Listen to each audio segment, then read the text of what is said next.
Dia santo. Santo dia. Que bom estar com vocês, mais um Consagra-te TV. Vamos começar agora uma fase falando sobre os sacramentos. Temos que falar de doutrina, e os sacramentos fazem parte da nossa doutrina católica. O batismo, a Eucaristia, a confirmação, é o conjunto de sacramentos da iniciação cristã. É importante a gente entender isso, e a recepção desses sacramentos, quer dizer, receber esses sacramentos é necessário. Para quê? Para a plenitude batismal, para a plenitude dos nossos vínculos à igreja, né? Então, enriquecidos pela força do Espírito Santo, nós vamos estar mais estritamente ligados a Deus, mas comprometidos com a obra, mas comprometidos com a missão, obrigados até a difundir e a defender a nossa igreja como verdadeiras testemunhas de Cristo.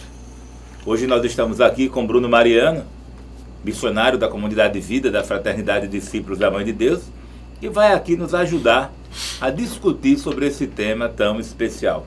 Então, Bruno, na economia da salvação, né, o que é que ela tem a ver com esse sacramento, né, com o sacramento da confirmação?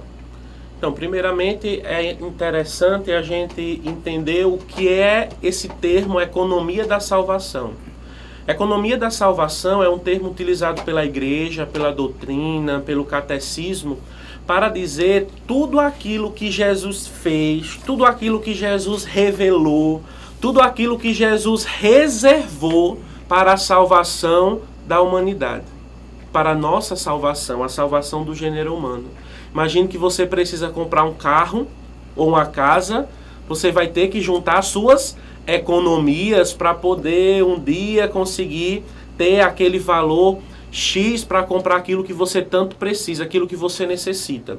Da mesma forma, essa economia da salvação, Jesus prepara, reserva e guarda todos os pontos chaves e nos entrega para que a gente possa alcançar a salvação, para que a gente possa alcançar o céu. Então, desde o Antigo Testamento, os profetas, eles anunciam que o Espírito do Senhor, o Espírito de Jesus, o Espírito de Deus, a terceira pessoa da Santíssima Trindade, iria pairar sobre o Messias esperado em vista de uma missão salvífica. Então a descida do Espírito Santo sobre Jesus, quando aconteceu o seu batismo lá por João, no Rio Jordão, foi um sinal de que aquele homem Jesus que estava naquele rio, era o Messias esperado por toda a humanidade. Né? Concebido pelo poder do Espírito Santo, nascido da Virgem Maria, como nós rezamos no credo, e toda a sua vida, toda a sua missão, né? Ele queria realizar uma comunhão total com esse mesmo Espírito que o Pai lhe deu. Então Jesus, recebendo este Espírito Santo, Jesus recebendo este Paráclito, obviamente a gente está colocando o termo receber, mas ele, sendo Deus, já habitava dentro dele esse Espírito Santo, ele não precisava daquele ritual, digamos assim, porque nele já continha esse Espírito na sua totalidade. Mas Cristo prometeu essa efusão do Espírito Santo e deu essa promessa e cumpriu. Quando foi que ele cumpriu essa promessa para nós? No primeiro dia da Páscoa e logo depois, de uma forma mais esplêndida, de uma forma mais graciosa, no dia de Pentecostes, quando aquele Espírito Santo foi derramado em forma de língua de fogo, como Atos dos Apóstolos vai nos narrar sobre aqueles apóstolos.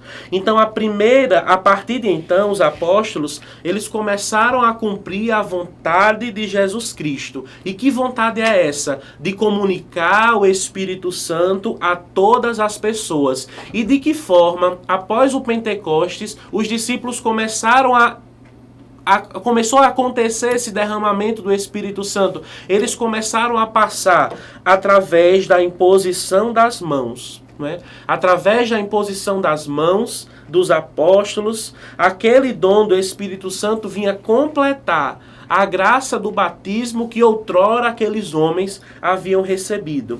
Então a imposição das mãos é justamente reconhecida pela tradição da igreja como a origem do sacramento da confirmação, a origem do sacramento do crisma, que de certo modo ele se perpetua, né, em nós desde aquela época de Pentecostes. Então bem cedo, né, para melhor significar o dom do Espírito Santo, se acrescentou, além dessa imposição das mãos do sacerdote, né, dos apóstolos e, consequentemente, dos sacerdotes, dos presbíteros, né, acrescentou-se o óleo, que nós chamamos hoje de óleo do crisma, o óleo da unção. E aí eu abro um parêntese, né? Por que será que é usado esse óleo? Né? E aí eu te pergunto, quais são as propriedades do óleo?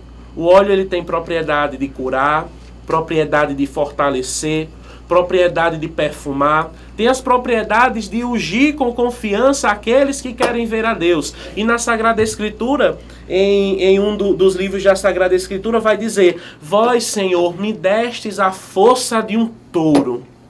E é com este óleo que nós somos ungidos no sacramento da crisma, naquela cerimônia, que vem adentrando em nós essa força de um touro. Essa força de um touro para quê, Bruno? Para lutar contra o pecado, para bravejar contra os maus, para estar cada dia lutando, estar em unidade com o Senhor.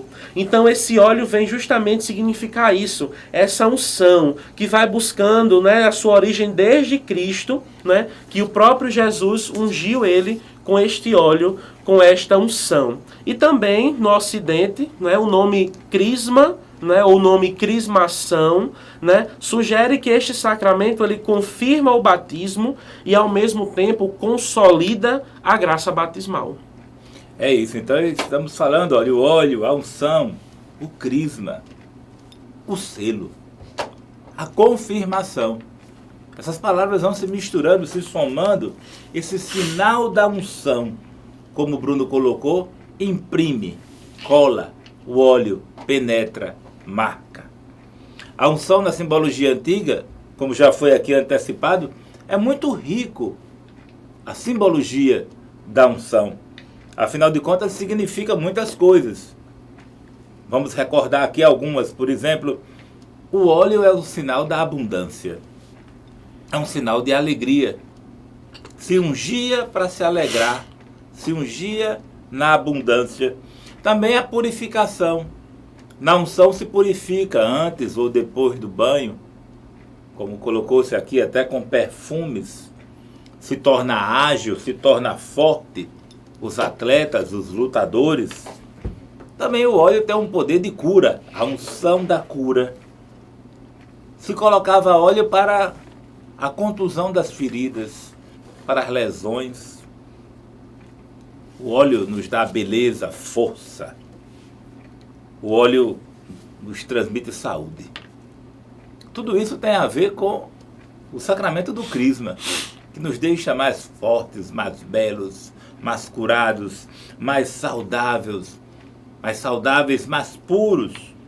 Todos esses significados da unção do óleo, eles vão se reencontrar nessa parte da vida sacramental, né?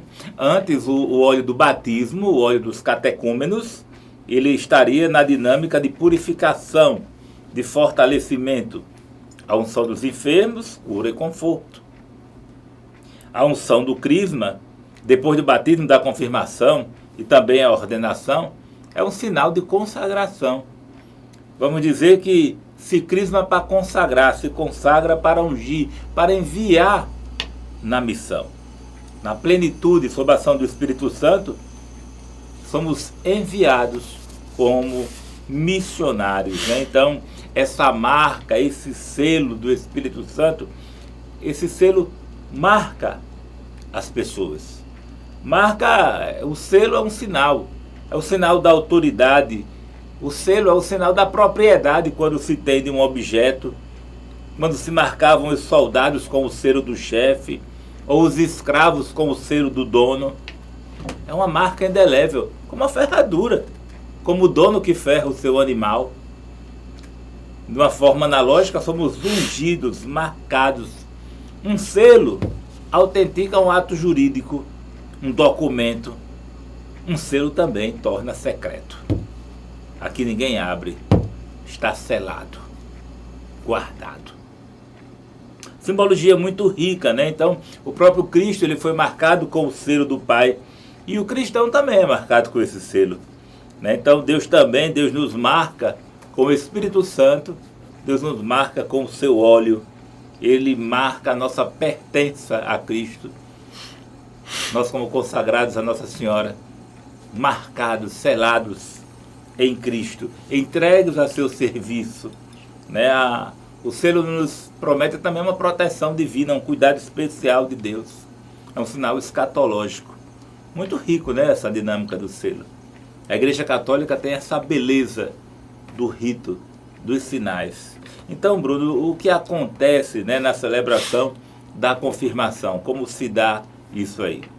Antes de entrarmos de fato no que acontece dentro da celebração, é interessante a gente ver o que acontece algum tempo antes, né? E o que é que acontece antes? Aquilo que nós chamamos na Quinta-feira Santa da celebração dos Santos Óleos, né? A celebração dos Santos Óleos, em que o arcebispo daquela arquidiocese celebra aquela missa, abençoando aqueles óleos, para que aquele óleo possa ser usado no crisma, possa ser usado no batismo, possa ser usado na unção dos enfermos de toda a sua diocese. E aquele óleo ele vai ser distribuído para todos, né? Então é a consagração do Santo Crisma. É o bispo que faz isso, o bispo que dá esta bênção.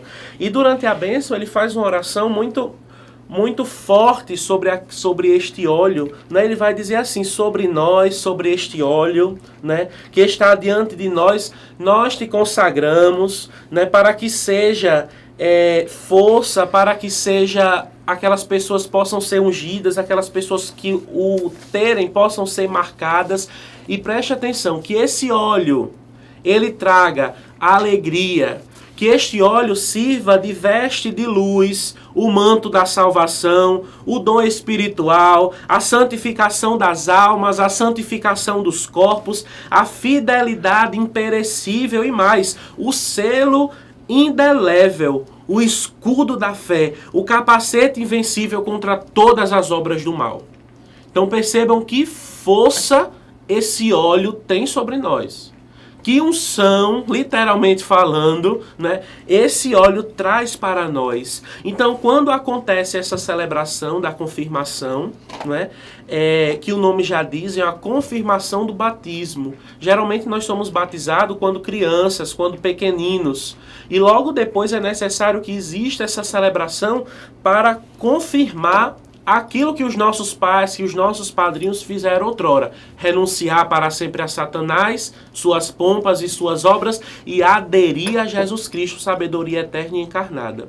Então, meus irmãos, nós que somos consagrados à Santíssima Virgem Maria, nós que nos consagramos por este método de São Luís Maria Grignion de Montfort, onde ele nos apresenta a verdadeira devoção à Virgem Maria, anualmente nós somos convidados também a renovar essas nossas promessas do batismo. Anualmente fazendo os nossos exercícios espirituais, anualmente oferecendo ao Senhor sacrifícios, anualmente rezando pela santificação dos sacerdotes, nós somos convidados a renovar nossa consagração a Jesus por Maria, que não é nada menos, nada mais, repito, do que a renovação dos votos do batismo. São Luís de Montfort viu essa necessidade em vista de quê? Porque nós só nos batizamos uma vez. Nós só nos crismamos uma vez. Talvez, se não fôssemos consagrados a Nossa Senhora, nós nunca iríamos renovar as promessas do nosso batismo. A não ser que você vá anualmente para aquela missa da Semana Santa, a Vigília Pascal, aquela missa bem extensa, com várias leituras, com vários salmos, e ali o padre fazia aquela renovação do batismo, aí sim. Mas se não, nós iríamos ficar sem essa renovação.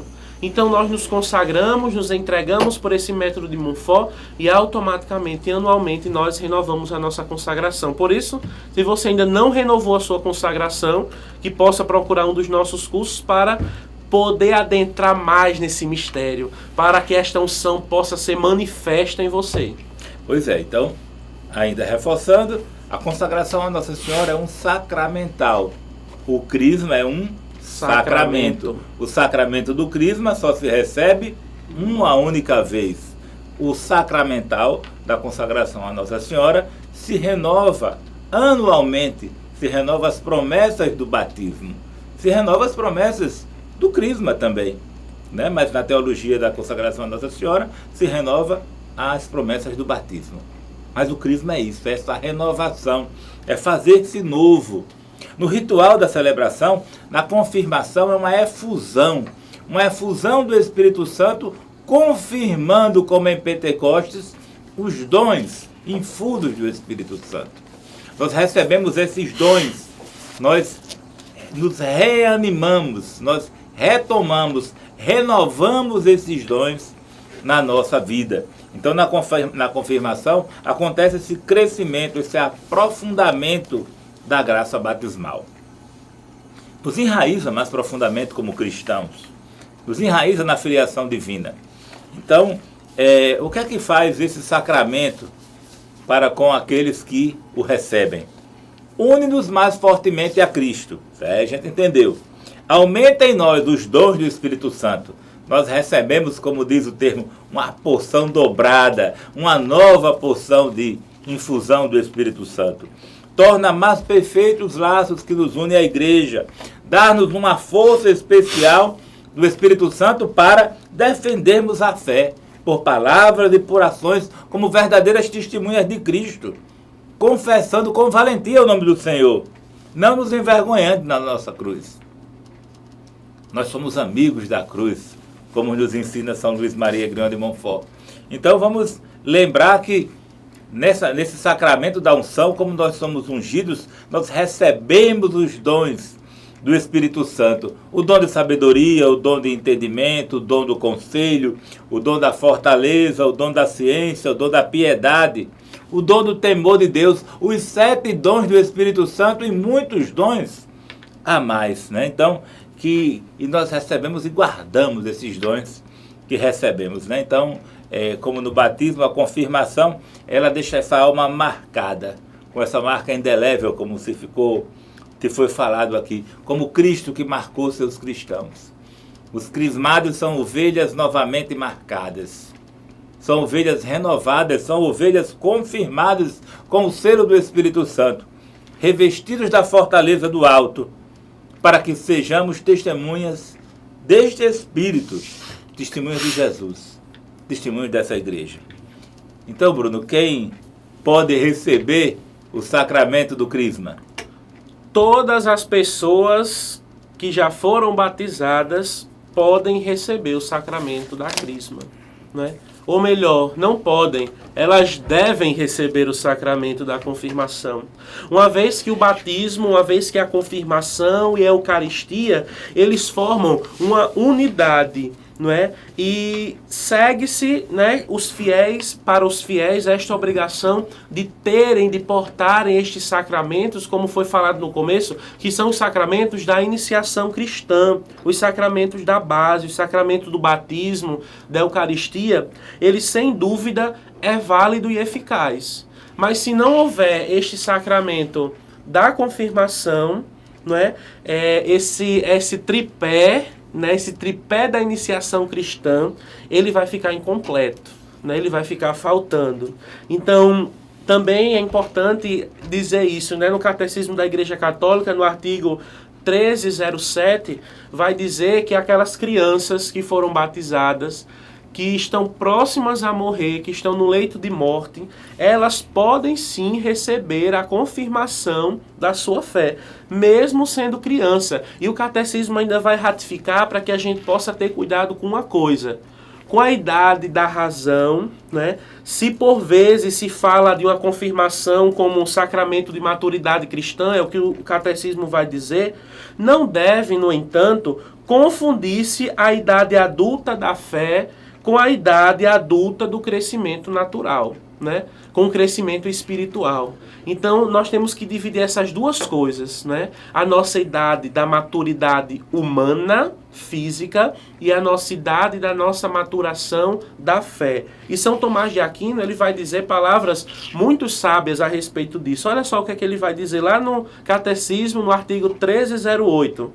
A idade do corpo não possui um prejuízo para a alma. Por isso, mesmo na infância, o homem pode receber a perfeição da idade espiritual, que é a sabedoria. O livro da sabedoria fala, no capítulo 4, versículo 8, a velhice honrada não é a quem dão aos longos dias, nem se avalia pelo número dos anos. E foi assim que muitas crianças, graças à fortaleza desse Espírito Santo que tinham recebido no batismo, lutaram corajosamente doando o seu sangue por Jesus Cristo. É o que São Tomás de Aquino vai nos orientar. Então nem todas as pessoas, né, que alcançaram a idade humana, alcançaram também essa idade espiritual, essa elevação, essa ascese espiritual. E aquelas pessoas que alcançaram essa ascese espiritual, não necessariamente elas têm uma idade elevada, uma idade mais avançada, mas elas também podem ser de pouca idade. Então a preparação para esse sacramento da confirmação, pode ser conduzido por um cristão, pelo cristão, né, a fim de uma união mais íntima com Cristo, de uma familiaridade mais viva com o Espírito Santo, uma familiaridade mais viva com os dons do Espírito Santo. Portanto, a catequese que deve ser aplicada, né, para este sacramento, para aquelas pessoas que estão se preparando, né, deve ter e levar um sentido de pertença e um sentido de identidade a Jesus Cristo e à Igreja. Porque, afinal de contas, o que é ser cristão? O que é ser católico? Ser cristão, ser católico, é você ter tido uma experiência com uma pessoa. Isso lhe faz um cristão. E que pessoa é essa? Jesus Cristo. Né? Então nós temos que levar esses crismandos, esses que estão nesse processo dessa confirmação, a terem essa experiência com um homem, com Jesus Cristo, com o homem Deus, com o homem vivo que morreu e ressuscitou, que é conduzido por essa igreja universal, católica, apostólica, romana, né? Deve ser também orientado com a comunidade paroquial, com a comunidade a qual esse cristão faz parte, né? E esta paróquia, esta comunidade tem essa responsabilidade particular de preparar os seus crismandos. Então, para receber esse sacramento, é preciso estar em unidade com a igreja. Então, é necessário estar em estado de graça.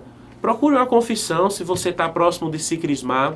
Procure uma confissão, procure recorrer a esse sacramento da penitência para ser purificado, para ser lavado, né? Em vista do dom que você vai receber. O dom do Espírito Santo, como já foi falado, né? E de uma vida e de uma oração mais intensa, né? Deve preparar para receber com docilidade este sacramento. Tanto a confirmação como, ou melhor, o sacramento da confirmação como o batismo, né? Eles convém que os candidatos, eles também tenham a ajuda espiritual de um padrinho, de uma madrinha. É conveniente também que, se possível, o mesmo padrinho do batismo seja o da crisma, né? Para confirmar a fé, para confirmar aquilo que nós professamos no batismo, renunciar a Satanás e aderir a Jesus Cristo. Pois é, o sacramento do crisma, o ministro originário para a confirmação é o bispo.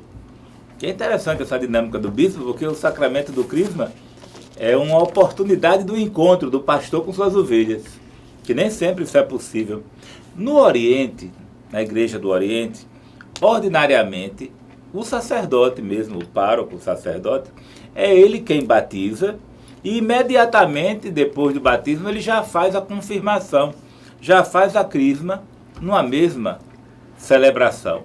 Claro, para ele fazer isso ele teria que ter o óleo do crisma consagrado pelo patriarca ou pelo bispo enfatizando a unidade apostólica da igreja. Já na igreja latina, a que nós fazemos parte, é diferente. Então, mas também na igreja latina, quando se vai batizar adultos, pode já fazer o batismo inserido com a crisma. Ou quando se recebe alguém de uma outra igreja, porque se pressupõe que já existe uma maturidade na fé para estas pessoas. Mas no rito latino é feito de uma forma separada. No rito latino são batizados pelo pároco, pelo padre daquela região, e o sacramento do crisma é feito num outro momento com a presença do bispo ou de alguém delegado por ele. Mas normalmente o bispo é a pessoa em excelência para conferir esse sacramento. Afinal de contas, os bispos sucessores de Pedro, eles receberam a plenitude do sacramento da ordem, daí serem os mais indicados para levar o sacramento da confirmação. Na Igreja Latina, em virtude de tantas crianças que tem para batizar, de tantas realidades que o bispo não pode estar próximo, então se faz em separado. Mas é o encontro do bispo com o seu povo. A Igreja Latina, ela remete a confirmação ao encontro com o bispo, né, essa grande multiplicação de paróquias, de municípios. Né? O nosso Brasil é tão extenso que alguns modelos não caberiam nele. Né? Então é separado os sacramentos. Mas já no Oriente as coisas se consegue deixar esse sacramento unido. Né? Então quem batiza faz a confirmação. Então é isso, é essa unidade da iniciação cristã. Se você não foi crismado, nós recomendamos que se crisme. Tem muitas pessoas adultas que não foram crismadas, não receberam o sacramento do crisma. Claro, sem grandes legalismos, se elas já estão engajadas na igreja, já casados, já comprometidos com outras realidades, mas nada impede que se faça a plenitude da iniciação cristã com esse sacramento, mesmo a gente já estando adultos. Mas devemos exortar para que nossos filhos confirmem sua fé. É uma pena a gente ver tantas crianças, tantos adolescentes não serem estimulados pelos pais a confirmarem sua fé. Como foi dito, eles já estão na maturidade espiritual, não estão na maturidade legal, mas estão na maturidade espiritual de receberem e de decidirem pela sua fé. Então, Bruno, alguma consideração mais a ser colocada neste programa? Então, como já foi dito, né, se você ainda não é crismado, né, que procure este sacramento, né? E se você já é crismado, já recebeu esse sacramento, né, procure renová-lo anualmente, né? Procure vivenciá-lo de uma forma mais concreta, né? Através das suas orações, através de uma vida de sacrifício, de penitência, uma vida sacramental, uma vida eucarística, né? Buscando a cada dia estar mais próximo de Jesus. E se você já é crismado, já é batizado, consagre-se à Virgem Maria, né? Esse Jesus, ele deposita em nós muitas graças. O Senhor deposita, como nós vimos aqui, uma torrente de dons, fortaleza, ciência, sabedoria, e são tantos dons que às vezes a gente não sabe nem nominá-los, não é? E nós sabemos que somos fracos, que somos frágeis. E o que eu recomendo ainda para você é que guarde bem este tesouro que o próprio Deus deposita em nós. Consagre-se a Jesus pelas mãos da Virgem Maria. Entregue a sua vida nas mãos dela, dessa boa mãe, da medianeira das graças, da Virgem de Fátima, da Virgem da Assunção, a Virgem Aparecida, aquela a quem você tem o título, aquela que você tem mais amor, para que ela possa conduzir essa sua vida sacramental e dia após dia confirmar a sua fé através do testemunho, através de palavras, através de ações, que as pessoas possam enxergar em ti e em mim que nós somos batizados, que nós somos filhos de Deus e que esta situação, que este selo indissolúvel, indelével, ninguém pode arrancar, mas ele pode ser fortificado, ele pode ser nutrido pela Virgem Maria. Por isso, consagre-se a Nossa Senhora. Pois é, como diz o Papa Francisco, Jesus não se cansa de nos esperar, de nos dar oportunidades de renovar a nossa fé. Um cheirinho para todos. Consagra-te! Consagra-te. sacramentos